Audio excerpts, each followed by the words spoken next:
আপোনালোকৰ বেংকৰ লগত আধাৰ কাৰ্ড লিংক চিডিং বা মেপিং হৈ আছে নে নাই কেনেকৈ চেক কৰিব?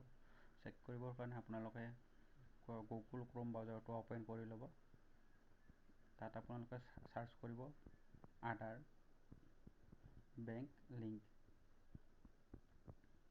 আধাৰ বেংক লিংক চাৰ্চ কৰিব। তাত আপোনালোকৰ এখন পেজ খোল খাব। তাত আপোনালোকে এইটো প্ৰথম অপশ্যনটোত ক্লিক কৰিব। ক্লিক কৰাৰ পিছত আপোনালোকৰ সন্মুখত এনেকৈ আহিব। ইয়াতে আপুনি গো টু মাই আধাৰত যাব। যোৱাৰ পিছত আপোনালোকে তলৰ পিনে যাব। ইয়াতে আপোনালোকৰ আহিব চেক আধাৰ বেংক চিডিং ষ্টেটাছ। ইয়াতে আপোনালোকে ক্লিক কৰিব।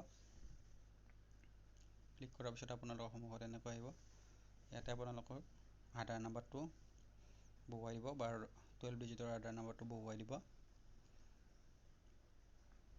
মই বহুৱাই লৈছোঁ। তাৰপিছত আপোনালোকে এইটো কেপচা কোডটো ইয়াতে ফিল আপ কৰি ল'ব।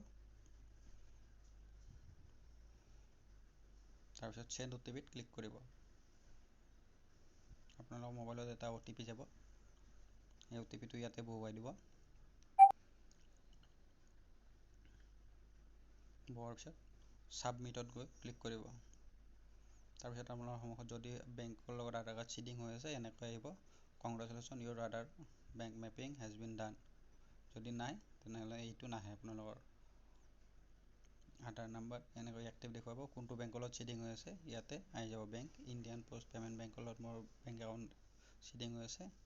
ইয়াতে এনেকৈ আপোনালোক দেখুৱাই দিব আপোনালোকৰ কোনটো বেংকৰ লগত আধাৰ কাৰ্ড চিডিং হৈ আছে। ইয়াতে আপুনি চাব পাৰিব চিডিং বা mapping. Thank you. Subscribe my channel.